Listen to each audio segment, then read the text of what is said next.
Bonjour à tous. Aujourd'hui, nous sommes le lundi 17 novembre 2025. Notre ami, le professeur Mohammad Marandi, est avec nous.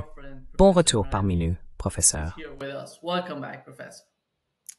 Salut, Nima. Merci beaucoup de m'avoir invité à nouveau.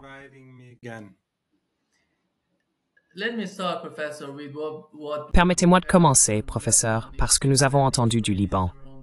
Il semble que des drones israéliens survolent Beyrouth. Quand vous regardez la situation là-bas, pensez-vous que nous nous dirigeons vers une sorte de confrontation entre les Libanais, peut-être même l'armée libanaise, ou le Hezbollah et les forces israéliennes?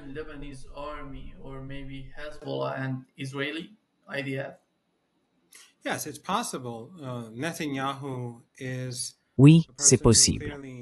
Netanyahou est une personne qui a clairement besoin de crise pour rester au pouvoir.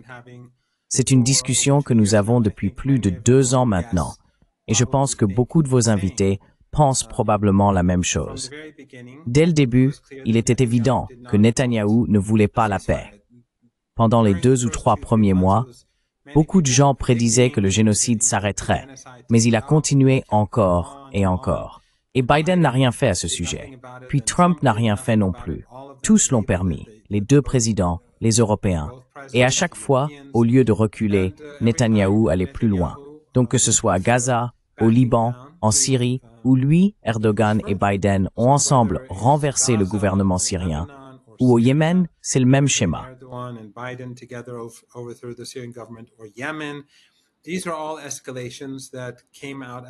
Toutes ces escalades sont survenues en raison des besoins propres de Netanyahou, et bien sûr de ceux de ses alliés qui le maintiennent au pouvoir. L'aile droite fanatique. La guerre avec l'Iran était du même ordre.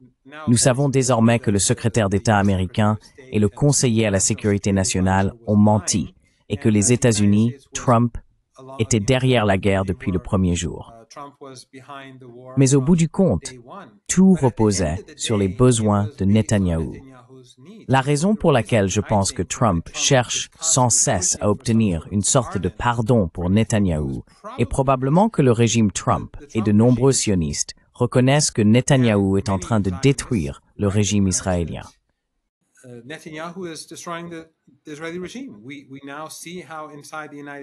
Nous voyons maintenant comment, à l'intérieur des États-Unis, les gens se sont retournés contre lui.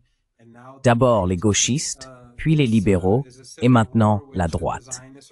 C'est une guerre civile que les sionistes sont en train de perdre sur tous les fronts, et cela ne fera qu'empirer.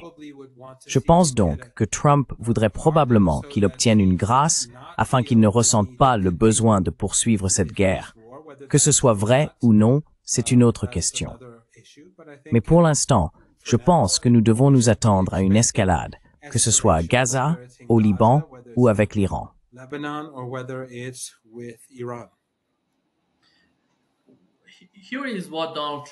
Voici ce qu'a dit Donald Trump. Il semble qu'il envisage de nouvelles sanctions contre l'Iran, car on l'a interrogé sur les sanctions contre la Russie que les républicains se préparent à imposer. Et en répondant à cette question, il a dit quelque chose à propos de l'Iran. Voici ce qu'il a dit, professeur.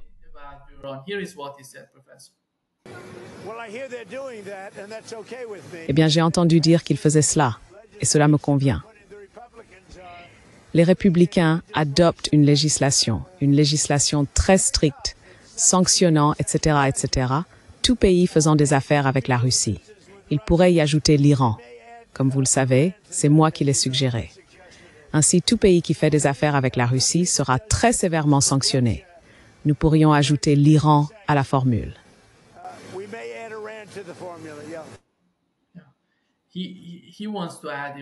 Il veut ajouter l'Iran aux sanctions. Mais après tout, en regardant l'attitude de l'administration Trump, que veulent-ils accomplir? Parce que je ne sais pas s'il existe une autre sanction, une sanction supplémentaire qui puisse être imposée à l'Iran. Parce que tout est déjà. Nima, tu dois commencer à apprendre l'anglais.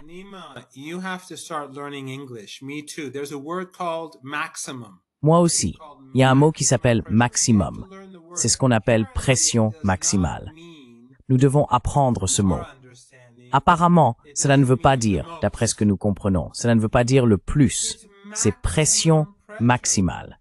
Vous savez, apparemment ça ne veut plus dire ce que nous pensions que cela voulait dire. Donc nous devons réapprendre la langue anglaise. Quand Trump dit qu'il a imposé des sanctions de pression maximale, cela ne veut apparemment pas dire qu'il a fait tout ce qu'il pouvait. Donc évidemment, ton anglais et le mien doivent s'améliorer. Nous devons, vous savez, le maximum signifie apparemment quelque part au milieu.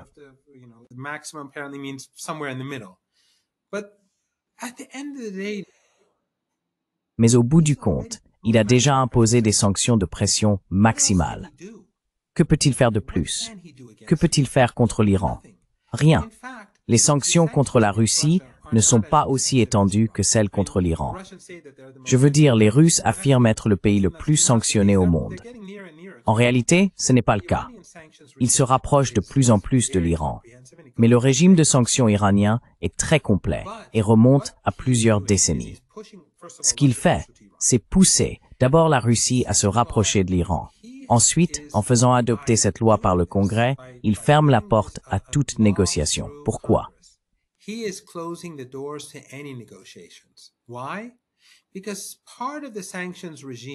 Parce qu'une partie du régime de sanctions repose sur la loi et une autre partie sur l'autorité présidentielle.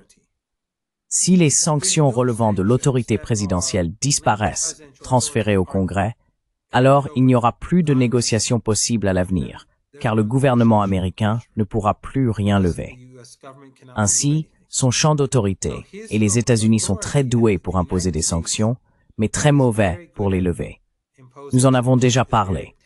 Nelson Mandela, lorsqu'il était à la tête de l'ANC, avait été déclaré terroriste par les États-Unis, et l'ANC une organisation terroriste.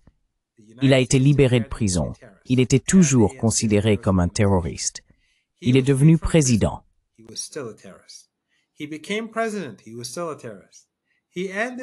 Il restait un terroriste. Il a terminé son mandat. Toujours un terroriste. Des années plus tard, après s'être retiré de la politique, les États-Unis ont finalement retiré lui et l'ANC de la liste des organisations terroristes. Une fois que les États-Unis imposent quelque chose, ils ne le retirent pas facilement. Ainsi, la motivation pour toute négociation entre l'Iran et les États-Unis diminue, car ils savent que si Trump envoie quelqu'un pour discuter avec l'Iran, cette personne n'a aucune autorité. Le JCPOA lui-même était limité en partie parce que le gouvernement américain de l'époque n'avait pas le pouvoir de lever toutes les sanctions. Il n'avait le pouvoir d'en lever que certaines. Le reste provenait de sanctions imposées par la loi. En agissant ainsi, Trump ferme la porte à l'Iran et à la Russie pour une très longue période.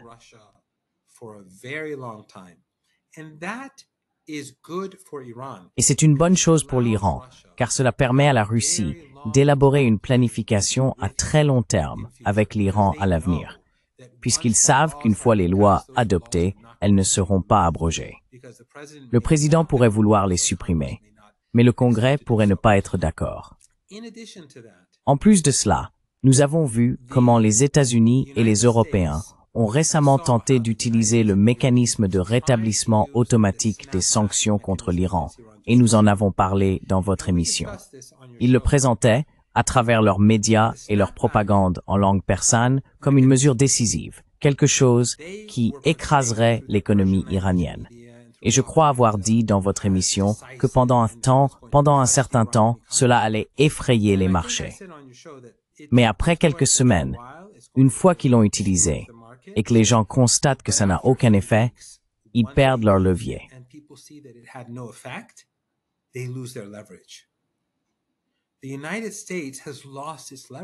Les États-Unis ont perdu leur influence. Et je pense que le mécanisme de réactivation qu'ils ont essayé d'utiliser en est une preuve évidente. Non seulement ils ont rapproché la Russie et la Chine de l'Iran, et publié cette déclaration affirmant qu'ils ne reconnaissent aucune des résolutions du Conseil de sécurité de l'ONU, mais ils ont aussi montré aux Iraniens ordinaires que la tentative européenne et américaine d'écraser l'économie a complètement échoué. En ce moment, personne à Téhéran ne parle de réactivation.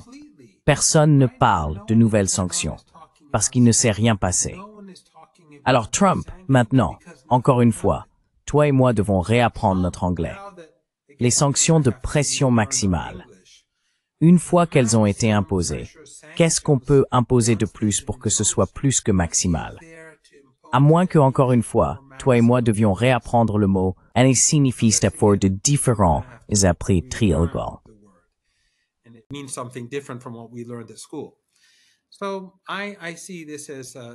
Je considère donc que c'est une entreprise inutile. C'est bénéfique pour l'Iran, car cela pousse les Russes à oublier définitivement l'Europe et les États-Unis et à repenser complètement leur politique étrangère. Et nous serons là pour dialoguer avec eux. Les Iraniens ont pris une décision décisive. Vous connaissez la politique iranienne. Vous avez vu comment le président du Parlement et d'autres ont parlé des relations de l'Iran, et comment le président du Conseil suprême de sécurité nationale, le Dr Larijani, le ministre des Affaires étrangères, le président, comment tous ont évoqué la relation de l'Iran avec la Russie et la Chine. L'Iran a donc pris une décision. Et en agissant de cette manière, que ce soit à l'égard de la Russie, de la Chine ou de quiconque, les États-Unis ne font que consolider cette politique pour les Iraniens.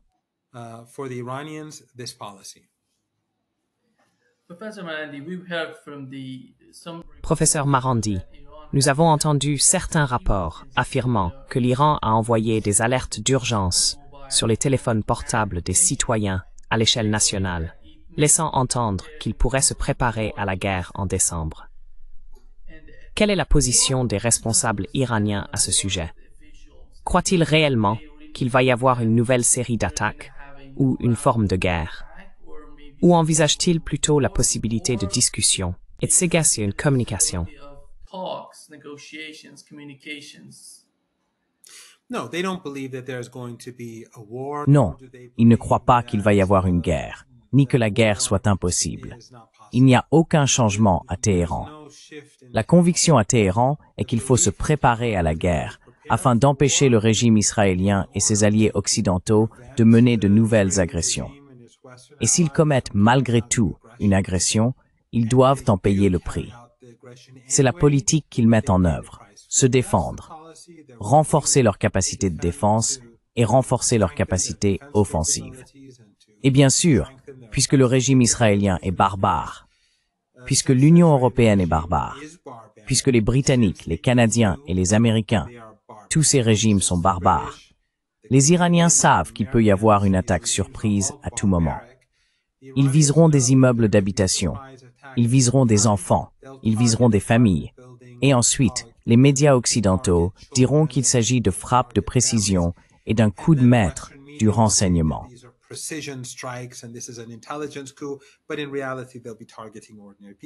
Mais en réalité, ils viseront des gens ordinaires.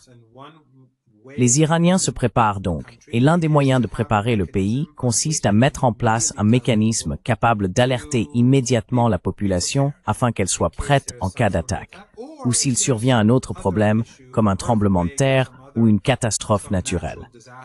Mais c'est quelque chose de très simple. Les Iraniens travaillent à améliorer la capacité du pays à protéger ses citoyens. Il n'y a pas de nouvelles informations concernant une guerre potentielle. Les Iraniens partent du principe qu'il pourrait y en avoir une, non pas parce qu'ils croient nécessairement qu'elle aura lieu, mais parce que, pour être mieux préparés, ils doivent supposer qu'une agression pourrait se produire.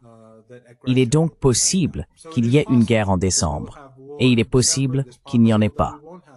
Mais les Iraniens se préparent comme si la guerre pouvait commencer ce soir.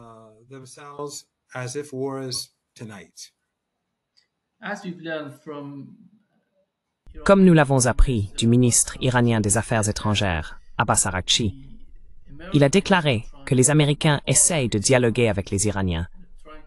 Ils insistent pour des pourparlers.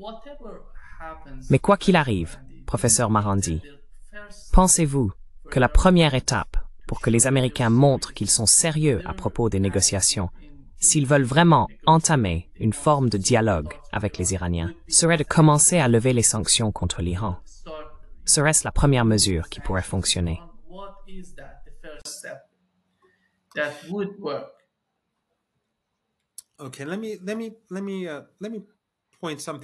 D'accord, laisse-moi souligner quelque chose ici.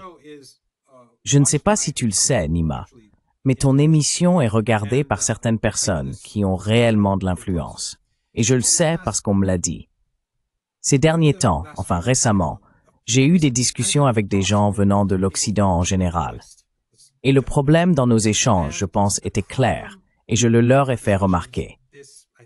Le problème en Occident, Nima, c'est qu'ils ne peuvent pas reconnaître que l'Iran ne va pas disparaître. Ils aiment croire à leur propre propagande que l'Iran est un régime. Souvent, quand je parle de régimes occidentaux, je le dis parce que c'est ainsi qu'ils parlent de l'Iran.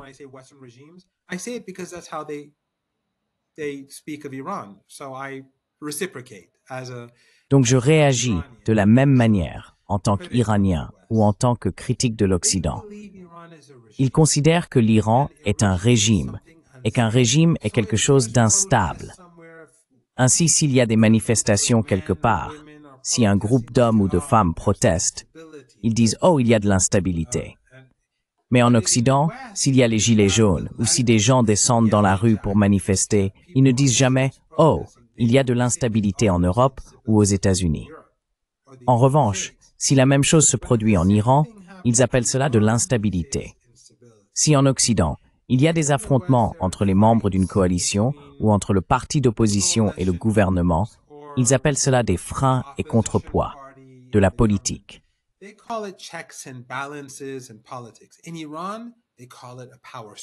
En Iran, on appelle cela une lutte de pouvoir. Exactement. Donc en Iran, nous faisons de la politique tous les jours. Les sites web, les chaînes Telegram, ils s'attaquent les uns les autres sur Twitter.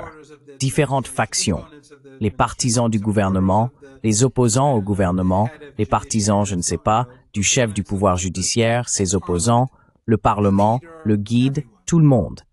On voit cela tout le temps en Iran, mais ils ne le reconnaissent pas, car ils vivent dans leur propre bulle, où l'Iran est perçu comme un régime instable.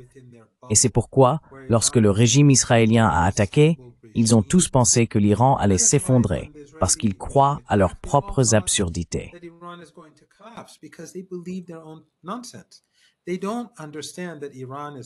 Ils ne comprennent pas que l'Iran est un pays très sophistiqué, doté de freins et contrepoids.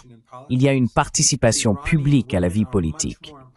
Les femmes iraniennes sont bien plus autonomes que dans d'autres parties de la région, et je dirais qu'elles sont bien plus respectées que les femmes occidentales en Occident. Les femmes iraniennes peuvent marcher seules dans les rues de Téhéran à minuit, et elles peuvent être assez sûres que personne ne les touchera, que personne ne les importunera. Ce n'est pas quelque chose qu'on peut dire de nombreuses villes occidentales. En Iran, nous avons des femmes scientifiques, des femmes parlementaires, des femmes universitaires, des femmes conductrices de taxi et des femmes pilotes.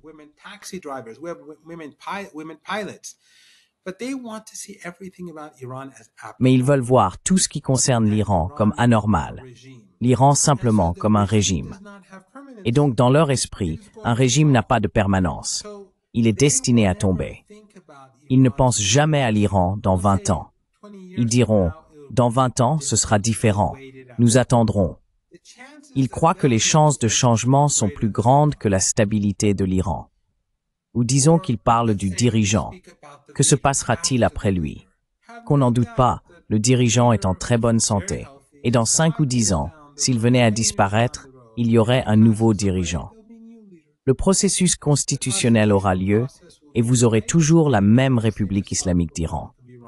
Mais ils ne peuvent pas voir cela à travers leur bulle. Cette bulle les protège de la réalité. Ainsi, lorsqu'ils négocient, ils ne peuvent pas vraiment négocier avec l'Iran.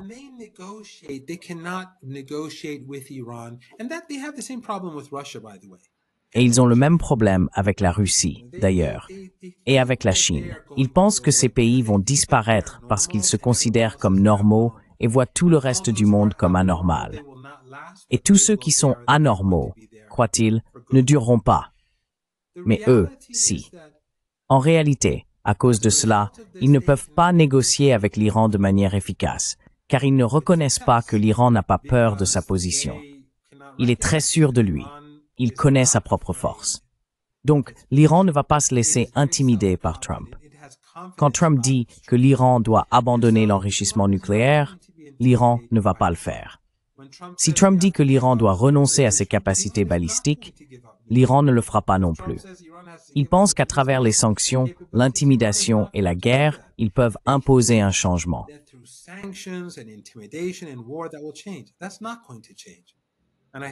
Cela ne va pas changer. Et je pense qu'ils ont été prouvés faux encore et encore.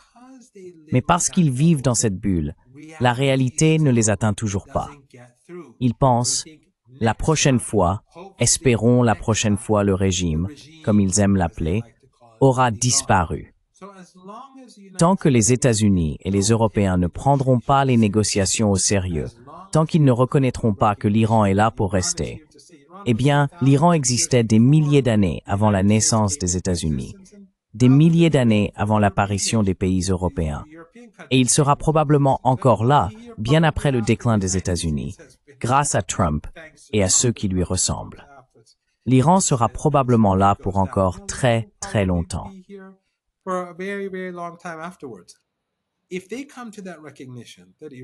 S'ils en viennent à reconnaître que l'Iran est un pays normal, que lorsqu'il y a un débat en Iran, il ne s'agit pas de querelles internes ou de luttes intestines, mais de politique, alors les choses pourraient changer. Lorsque des manifestations ont lieu en Iran, s'ils les considèrent de la même manière qu'ils regardent les manifestations dans leur propre pays et qu'ils y voient quelque chose de normal, alors ils pourront venir négocier avec l'Iran de manière réaliste. Tant que cela n'arrivera pas, tant qu'il n'y aura pas de changement de mentalité en Occident, tant que cette bulle d'arrogance n'aura pas éclaté, je crains de ne pas être optimiste quant à un véritable changement durable dans la relation. J'aimerais avoir de meilleures relations avec l'Europe. J'aimerais avoir des relations normales avec les États-Unis. Mais le problème ne vient pas de Téhéran. Il n'est jamais venu de Téhéran. C'est quelque chose qu'ils n'arrivent tout simplement pas à comprendre.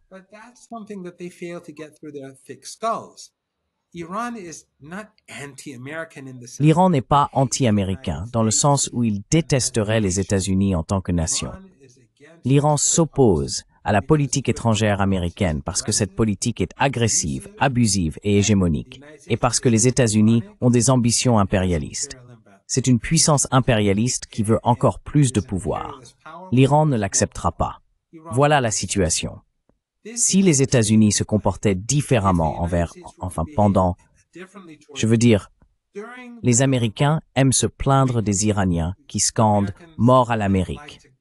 Récemment encore, on a vu le fils de Trump dire que les Iraniens, chaque jour, scandent « mort à l'Amérique ». Comme si, en se promenant dans les rues de Téhéran, on entendait les gens le crier. Lors de cérémonies, des cérémonies politiques, quand les gens scandent « mort à l'Amérique », c'est comme dire « Yankee, rentre chez toi ». Ce n'est rien de plus que cela.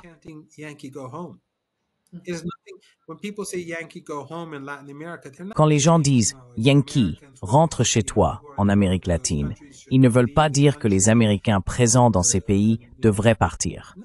Non, ils parlent du régime de Washington. Donc, quand ils disent « mort à l'Amérique », ils parlent de la politique étrangère des États-Unis, tout comme avec l'Union soviétique. Tu ne t'en souviens peut-être pas, tu es plus jeune. Mais autrefois, les Iraniens scandaient aussi « mort à l'Union soviétique », parce que l'Union soviétique avait envahi l'Afghanistan et soutenait Saddam Hussein. Après que l'Union soviétique a changé de politique vers la fin, après la perestroïka et la glasnost sous Gorbatchev, la relation s'est améliorée et les Iraniens ont cessé de scander des slogans contre l'Union soviétique. Bien sûr, lorsque l'Union soviétique s'est effondrée, la relation avec la Russie est devenue normale. Et aujourd'hui, on voit que cette relation est excellente.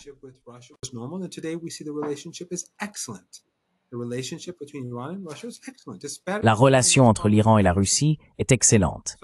Elle est aujourd'hui meilleure qu'elle ne l'a probablement jamais été. Donc, le problème avec les États-Unis, je suis désolé de prendre autant de temps pour répondre, c'est qu'ils n'arrivent pas à se confronter à la réalité. Ils ne parviennent pas à l'accepter. Lorsqu'ils y parviendront, ils pourront améliorer la relation. Mais d'ici là, je pense que les choses resteront ainsi.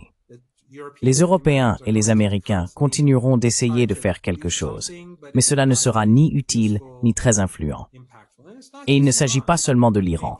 De plus en plus, leur comportement envers la majorité mondiale est erratique, arrogant et les isole plus que quiconque.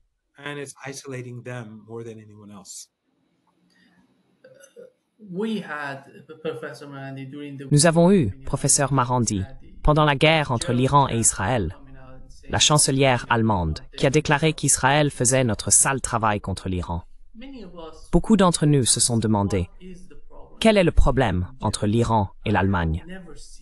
Je n'ai jamais rien vu en Iran contre l'Allemagne de toute ma vie. Et comme je suis de près la politique iranienne, à la fois interne et externe, qu'en pensez-vous, selon vous?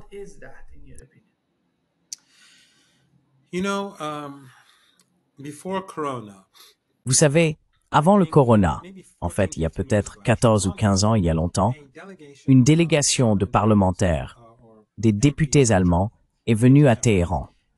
L'un d'eux était une femme du Parti vert, et elle était très arrogante. Ils sont venus dans ma faculté, et j'étais parmi 4 ou 5 professeurs, enfin ils étaient 5 ou 6 je crois, et nous étions assis en train de discuter. Elle a commencé à nous faire la leçon, à parler des droits de l'homme et de la façon dont nous les violons, et toutes ces absurdités. Et je lui ai dit, c'est vous qui violez mes droits de l'homme. J'ai survécu à 2 attaques chimiques à cause de votre régime. L'un de mes collègues, il a pris sa retraite récemment, a perdu son frère à cause d'armes chimiques il y a seulement quelques années.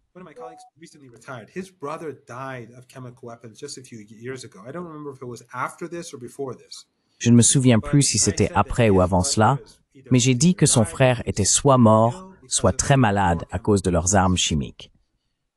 Les Allemands ont joué un rôle très malfaisant dans l'histoire contemporaine de l'Iran.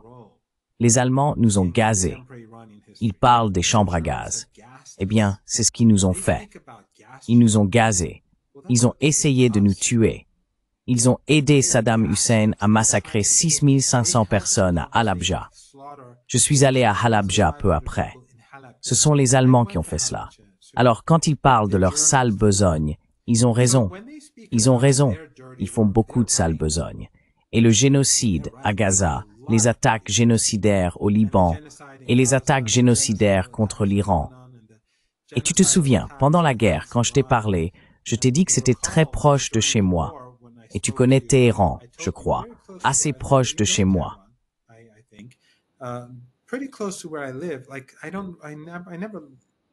Je dois vérifier le chiffre exact, mais quelque chose comme 65 ou 70 personnes ont été massacrées dans ce bâtiment, des familles, dont peut-être 20 ou 25 enfants.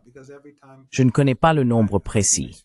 Je dois vérifier, car chaque fois que j'en parle, je ne suis pas sûr des chiffres. Pour tuer une seule personne, ils ont massacré tout le monde dans le bâtiment. Et on peut aller d'ici jusqu'à là-bas. C'est une longue marche, mais c'est faisable. Ils ont soutenu cette attaque. Les Allemands, les Français, les Britanniques, les Américains. Les crimes qu'ils ont commis contre les Iraniens remontent à très longtemps. Mais les Iraniens, eux, n'ont jamais rien fait contre les Européens ou les Américains. Rien de comparable. Les Américains aiment dire qu'à Beyrouth, ils ont été attaqués par le Hezbollah.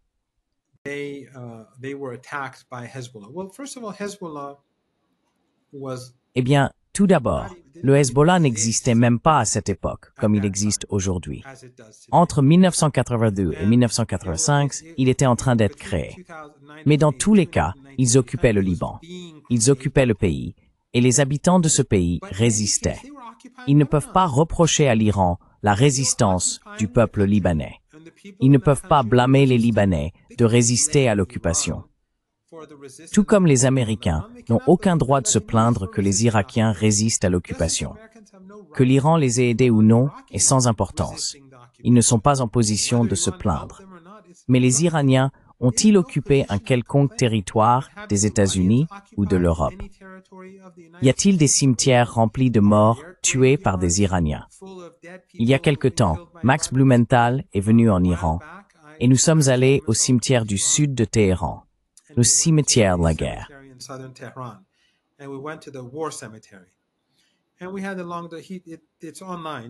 Et nous avons eu une longue journée. C'est en ligne, si vos téléspectateurs veulent le regarder. Cela dure environ 1 heure, où Max et moi faisons cette promenade. Je suis heureux qu'il soit dans votre émission. C'est un héros, un juif, un antisioniste, un être humain courageux. Et je pense que des personnes comme Max et Katie Halper et d'autres, il y a maintenant tant de juifs à l'avant-garde de la résistance contre l'apartheid et le génocide, que quiconque confond le judaïsme et le sionisme commet une grave injustice, étant donné le rôle que jouent les juifs contre ce régime. Mais Max, lorsqu'il est venu en Iran, je crois que c'était pendant notre conversation, j'ai dit que toutes ces personnes mortes dans le cimetière et toutes celles qui sont mortes pendant la guerre contre Saddam Hussein, leur sang est sur les mains des Américains, du régime de Washington et des Européens.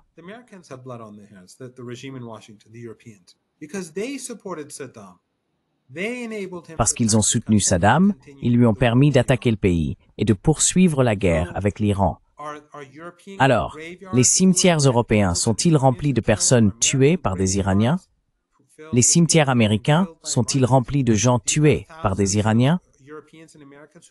Avez-vous des milliers d'Européens et d'Américains morts à cause d'attaques au gaz? Mais nous, oui. L'Allemagne n'est donc pas en position de se plaindre des droits de l'homme ou du terrorisme, ou, vous savez, ce sont eux qui font le sale boulot. Ils font exécuter leur sale boulot par d'autres, et ils ont le sang de centaines de milliers d'Iraniens sur les mains. Ils ne sont donc pas plus civilisés que nous. Ils ne sont en aucun cas plus humains. Ils sont loin de nous en matière d'humanité.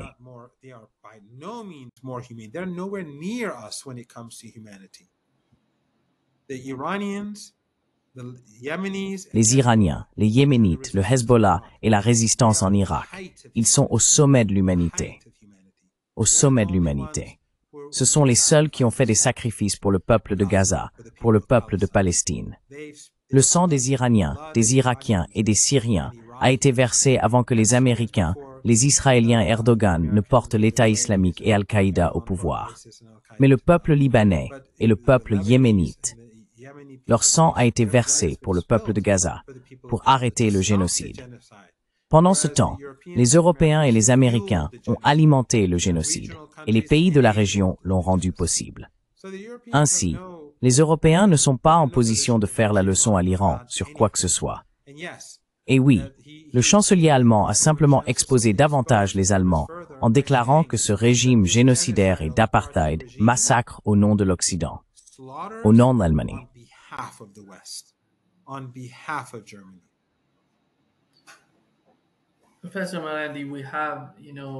Professeur Mohammad Marandi, vous savez, au Conseil de sécurité de l'ONU, il semble qu'ils vont parler de l'État palestinien.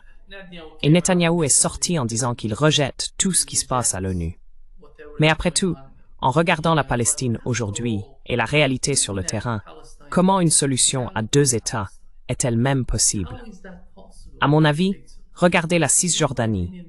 Les colons s'en sont emparés presque entièrement et ils tuent des gens. Le génocide se produit en Cisjordanie, tout comme à Gaza. Et pourtant, ils parlent encore d'une solution à 2 États. Est-ce vraiment une option viable?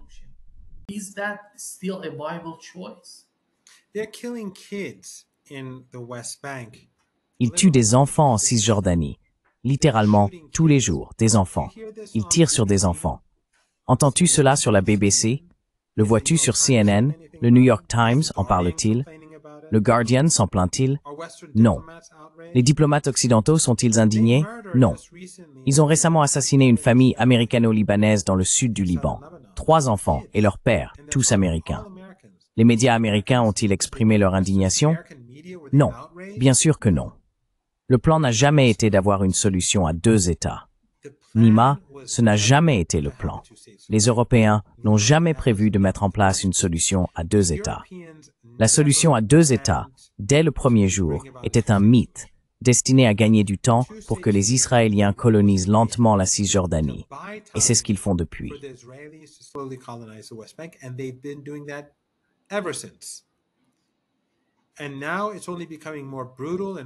Et maintenant, cela devient seulement plus brutal et plus agressif.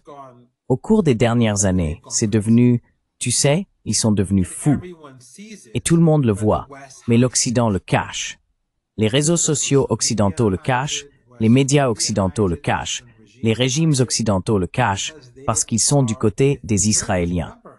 Souviens-toi, comme tu l'as souligné, le chancelier allemand a dit « Israël fait le sale boulot pour nous ». Ils sont dans le même camp.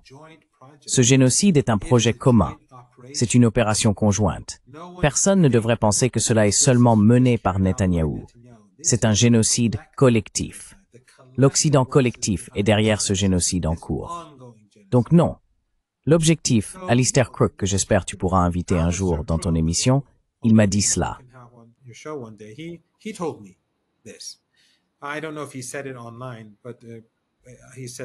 Je ne sais pas s'il l'a dit en ligne, mais il me l'a dit à plusieurs reprises. Lorsqu'il était en Palestine occupée, les Israéliens l'ont emmené en Cisjordanie, et il a visité certaines de ces villes, ces colonies. C'était il y a longtemps. Il a dit que ces gens étaient fous. Il a dit que les personnes les plus radicales, fanatiques et extrémistes étaient placées en Cisjordanie par le régime israélien. Pourquoi? Parce qu'ils veulent s'assurer qu'ils ne partent jamais. Volontairement, bien sûr. L'intention était claire dès le premier jour. Penses-tu que quelqu'un croit que les Européens ne le savaient pas? Ils ont des diplomates, ils ont des ambassades, tu sais, ils ont été en Palestine. Ce sont de très proches amis.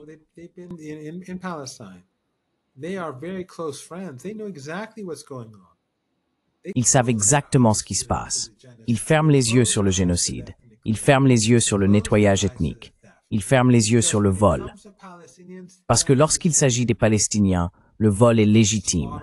Le massacre est acceptable. Sérieusement, je n'exagère pas. Massacrer des enfants libanais, même s'ils ont des passeports américains, aucun problème. Massacrer des enfants palestiniens, même s'ils ont des passeports américains, aucun problème. Les Américains n'ont aucun problème avec cela, ni les Européens. Personne ne devrait se faire d'illusions. Chaque diplomate européen, dans n'importe quelle ambassade, où que ce soit dans le monde, fait partie de ce génocide.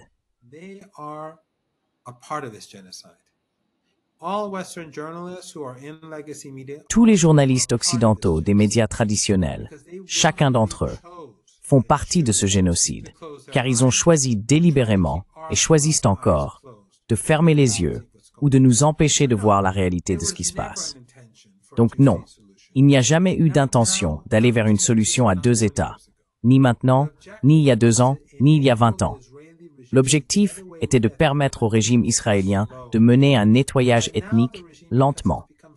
Mais aujourd'hui, le régime, devenu tellement fanatique et dément, a abandonné la méthode plus sophistiquée, lente et prudente, avec laquelle il tuait les gens et prenait leurs terres morceau par morceau. Maintenant, il agit de manière brutale.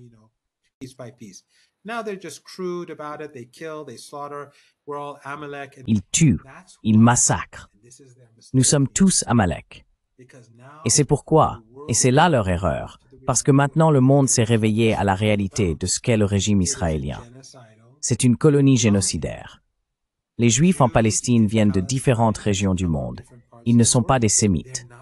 Les Palestiniens sont les Sémites. Et tous les Juifs ne soutiennent pas Israël. Et tous les Juifs ne sont pas sionistes. Les gens se réveillent à cette réalité. Ils voient que c'est un régime génocidaire. Ils voient qu'il n'existe que depuis quelques décennies, parce que les gens lisent l'histoire, tout en regardant tous ces bébés morts. Et ils voient tous ces enfants déchirés. Ces enfants qui ont été déchirés.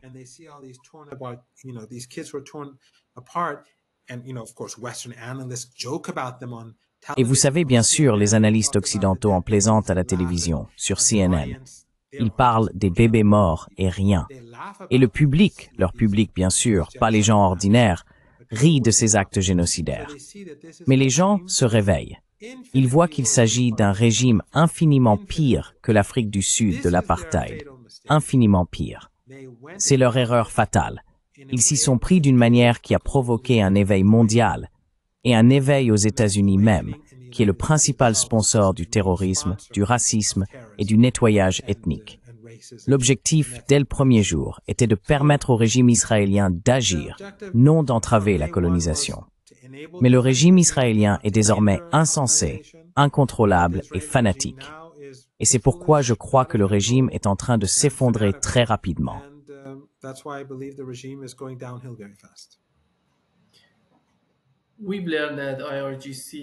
Nous avons appris que les gardiens de la révolution iranienne ont saisi un pétrolier lié à l'Azerbaïdjan dans le détroit d'Ormuz.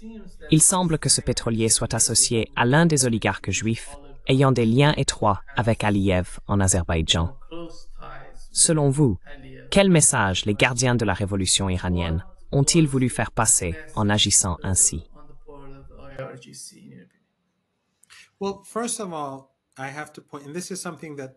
Eh bien, tout d'abord, je dois souligner, et c'est quelque chose que certains diplomates et responsables occidentaux, lorsqu'ils s'entretiennent avec moi, ne semblent pas comprendre ou reconnaître, que les gardiens de la révolution islamique ne prennent pas de décision. Les forces armées ne prennent pas de décision. Si un navire doit être arrêté, c'est une décision prise par l'État, et les forces armées exécutent cette décision.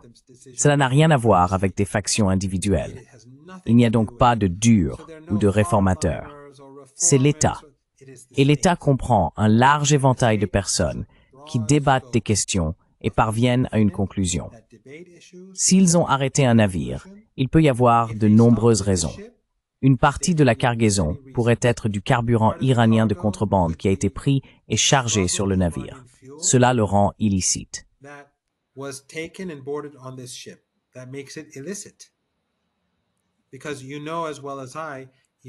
Parce que vous le savez aussi bien que moi, le carburant iranien est fortement subventionné. Il y a donc une très forte incitation à la contrebande de carburant. Ils le font par la frontière afghane, par toutes nos frontières, une grande partie de notre essence en Iran, un type de carburant. L'essence en Iran coûte combien? Quelque chose comme 1 centime le litre. Oui, vos téléspectateurs montent probablement le volume. Ils pensent qu'ils ont mal entendu. L'essence en Iran coûte environ 1 centime le litre à peu près. N'est-ce pas? J'ai raison? Plus ou moins. Disons 1 centime et demi. 2 centimes. Mais autour d'1 centime. Donc une grande partie de ce carburant est passée en contrebande. Et une partie de celui-ci a pu être acheminée vers ce navire, puis les Iraniens ont décidé de l'arrêter. Je ne sais pas pourquoi il a été arrêté. Il pourrait y avoir de nombreuses raisons pour lesquelles ce navire a été stoppé.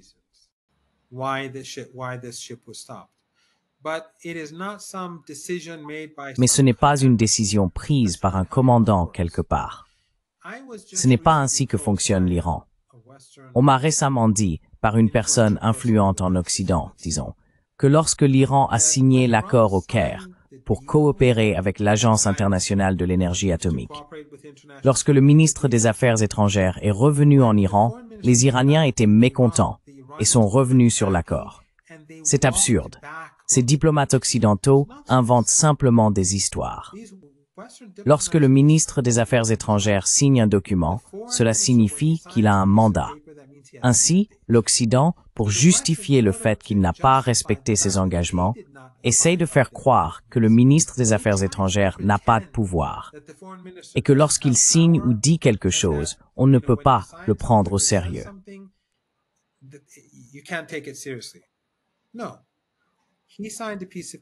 Non, il a signé un document.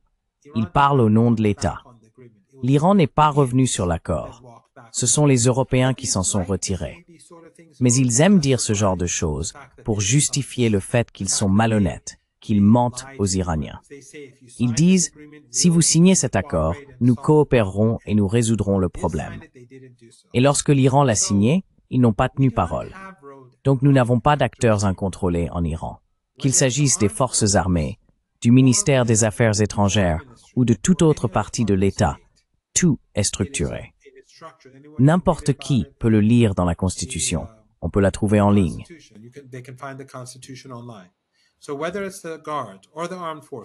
Donc, que ce soit les gardiens, les forces armées, l'armée de l'air, la marine, la police ou le système judiciaire, tout ce qui se fait en Iran est semblable à ce qui se fait en Occident. L'un des messieurs avec qui je parlais, celui que j'ai mentionné plus tôt, m'a dit « En Iran, les services de renseignement peuvent arrêter quelqu'un, mais le ministère des Affaires étrangères peut s'y opposer. Et je lui ai répondu, en Occident, pensez-vous que le ministère des Affaires étrangères décide des arrestations? Il y a une jeune Iranienne, vous savez, cette jeune fille qui a été arrêtée pendant plus d'1 an, je crois. Elle a été détenue à l'isolement en France et vient tout juste d'être libérée. D'après ce que j'ai compris, elle n'a toujours pas le droit de quitter le pays.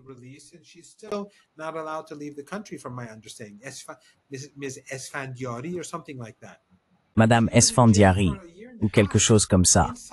Elle a passé 1 an et demi en prison, en isolement. Il est évident qu'elle était détenue pour des raisons politiques.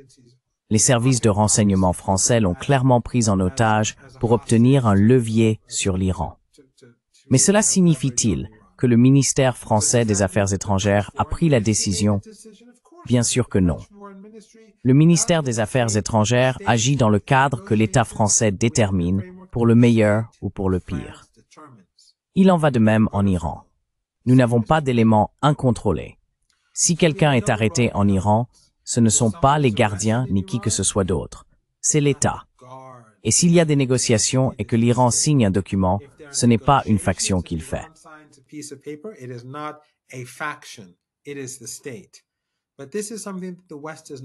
C'est l'État.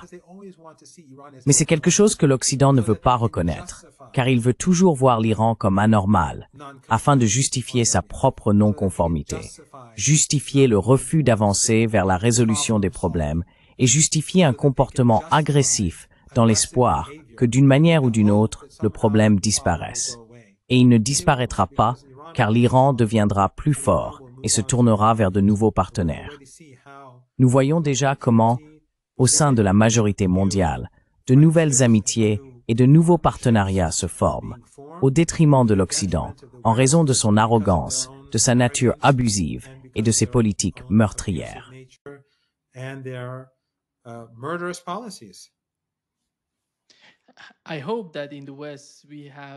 J'espère qu'en Occident, nous pourrons en apprendre davantage sur la politique intérieure de l'Iran et sur ce qui s'y passe réellement. Beaucoup de gens en dehors de l'Iran pensent que le pays se résume, vous savez, chaque fois qu'ils parlent de l'Iran, de la Russie ou de la Chine, à une sorte de dictature. Mais les critiques les plus sévères viennent en réalité de l'intérieur de l'Iran.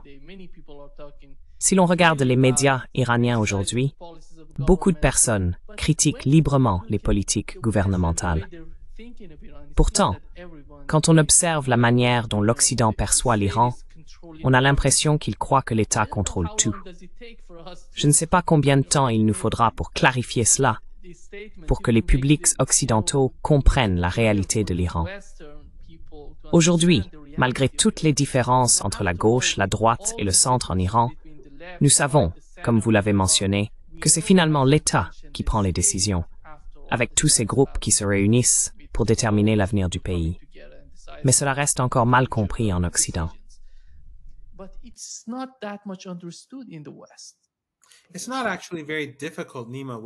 Ce n'est en réalité pas très difficile, Nima, avec l'IA. Tout ce qu'ils ont à faire, c'est d'aller sur différents canaux Telegram appartenant à divers sites d'actualité iraniens et à des militants politiques et de voir ce qu'ils écrivent. Ils les traduiront maintenant. Récemment, j'ai vu certaines des émissions auxquelles j'ai participé, traduites en espagnol et dans d'autres langues grâce à l'IA utilisant ma voix. Tu sais, le monde change. Ce n'est pas si difficile. Il est safety that it's utamazdu si kenugnam, deux manam titekenabrots, vosa, marion, et nalbu, sore think, si overtintinchen.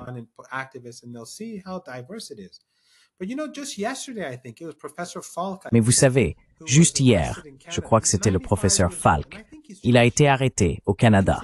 Il a 95 ans, et je crois qu'il est juif. Il enquêtait sur quelque chose de mon côté. Je n'ai malheureusement pas lu les nouvelles. Mais il se rendait au Canada pour examiner leur rôle ou pour enquêter sur leur rôle dans le génocide. Peut-être que je me trompe. Je ne connais pas les détails. Mais le fait est qu'ils ont arrêté un homme de 95 ans, un professeur qui travaillait pour l'ONU. C'était un enquêteur de l'ONU. Et ensuite, les Canadiens ont eu l'audace de parler des droits de l'homme aux Iraniens. Le masque est tombé. L'illusion n'existe plus.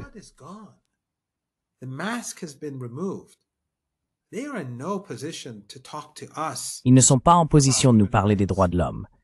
Ils ne sont pas en position de parler du Hezbollah comme d'une sorte d'organisation terroriste. Le Hezbollah est l'étoile brillante de l'humanité.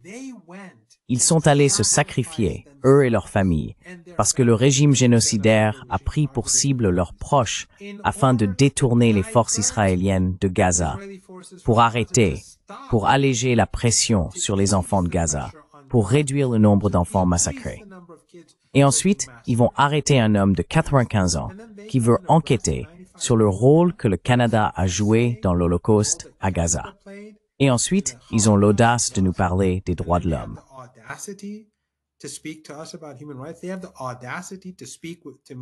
Ils ont l'audace de me parler ou de parler à d'autres qui ont survécu à des attaques chimiques, des droits de l'homme. Est-ce que l'un de nos missiles a détruit des immeubles d'habitation en Allemagne, aux États-Unis, en France ou au Royaume-Uni? Avons-nous jamais approuvé des frappes aériennes contre leur pays, contre leurs installations nucléaires?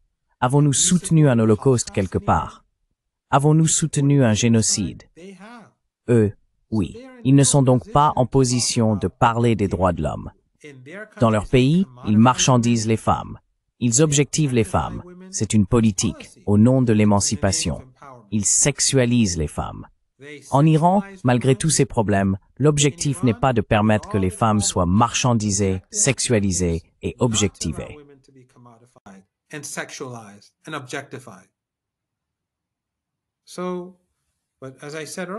Comme je l'ai dit plus tôt, dans mon département, enfin, je suis affilié à un département et membre d'un autre, dans deux facultés différentes de l'Université de Téhéran. Les personnes recrutées ces dernières années dans ces deux départements où je suis impliqué, la majorité d'entre elles sont des femmes. La plupart des jeunes universitaires dans ces départements sont des femmes. Mais l'image qu'on en donne en Occident est complètement différente. C'est comme lorsque les Israéliens ont fait s'effondrer ces bâtiments et massacrer des gens, puis ont déclaré qu'il s'agissait d'un coup de maître du renseignement ou de frappe de précision. Quoi? Les gens ne savent pas qu'un général habite dans cet immeuble.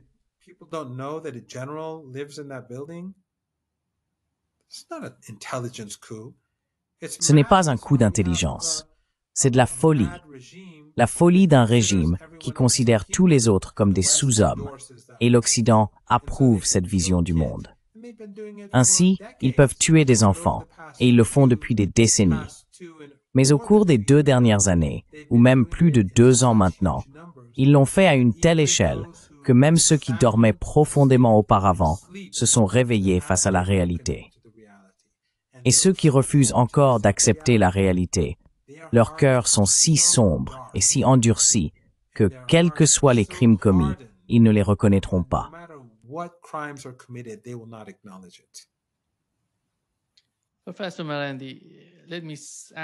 Professeur Marandi, permettez-moi de vous poser une question différente.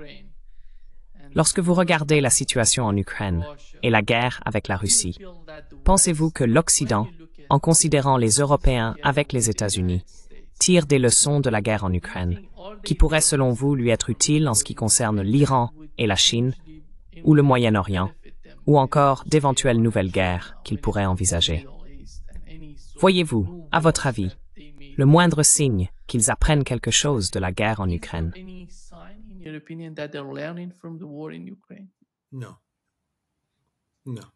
Non, non. Vous savez, encore une fois, je ne veux pas entrer dans les détails, car ces Occidentaux à qui j'ai parlé récemment, je ne veux pas qu'ils se sentent embarrassés. Mais nous avons eu une discussion sur l'Ukraine, et j'ai dit, vous savez, la chose intelligente à faire serait de mettre fin à la guerre. Et ils ont répondu, eh bien, après tout ce que les Russes ont fait. J'ai dit, eh bien, c'est vous qui avez commencé. Vous n'auriez pas dû mener le coup d'État. Vous avez déclenché cette guerre au nom des États-Unis. Et maintenant que le nouveau gouvernement américain s'est détourné, vous refusez toujours d'abandonner. Ils ont parlé des Russes qui auraient tué quelqu'un par empoisonnement. J'ai dit, vous avez gazé des Iraniens pendant des années. Vous avez aidé Saddam à gazer l'Iran pendant des années.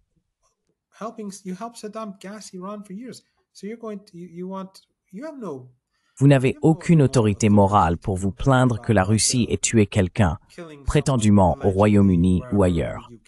Des centaines de milliers de personnes en Ukraine meurent à cause de vos gouvernements. Terminez-en. Vous avez perdu la guerre. Limitez les dégâts. Finissez-en une bonne fois pour toutes. Oui, vous devez faire des concessions. Vous avez perdu.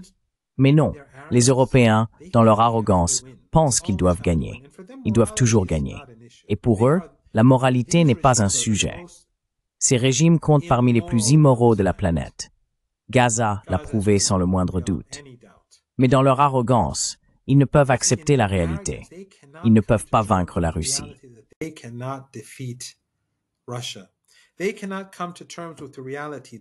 Ils ne peuvent pas accepter la réalité que sur le plan moral, l'Iran, le Hezbollah, le Yémen, la résistance, les actes de résistance, les surpassent de très loin en stature morale.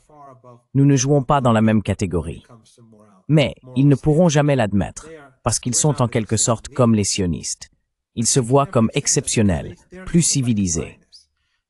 Et à cause de cela, ils ne peuvent tout simplement pas accepter la réalité. Ils ne peuvent pas négocier en fonction de la réalité. Ils ne peuvent pas penser en fonction de la réalité. Ils ne peuvent pas interagir avec d'autres, comme les Iraniens, en fonction de la réalité. Ce n'est pas possible pour eux. Et ils ne peuvent pas mettre fin au conflit et accepter la réalité, parce qu'ils se disent non, d'une manière ou d'une autre, nous devons gagner.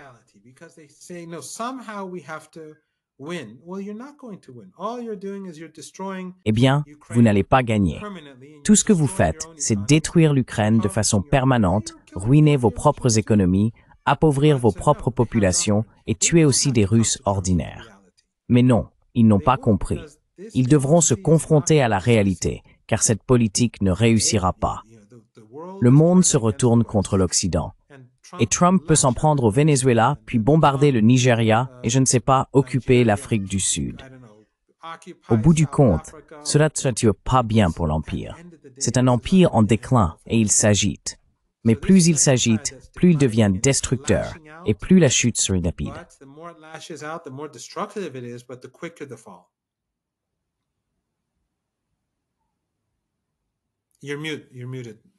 Tu es en sourdine, Nima. En fait, je viens de remarquer que j'utilise le mauvais micro sur mon système, parce que c'est la première fois que j'utilise ce site. C'est pour ça que je ne sais pas quelle était la qualité de ma voix pendant la discussion. Ta voix était excellente pour moi tout du long. Il n'y a eu qu'1 ou 2 secondes où tu as été coupé. Depuis le début de l'émission, tout me semblait normal. Je ne sais pas pour tes téléspectateurs. Oui. Merci beaucoup, professeur Mahandi, d'avoir été avec nous aujourd'hui. Ce fut un grand plaisir de vous parler à nouveau. Merci beaucoup de m'avoir invité, Nima. C'est toujours un honneur, toujours un plaisir, et je suis très reconnaissant envers vos téléspectateurs de m'avoir écouté. À bientôt, professeur. À bientôt.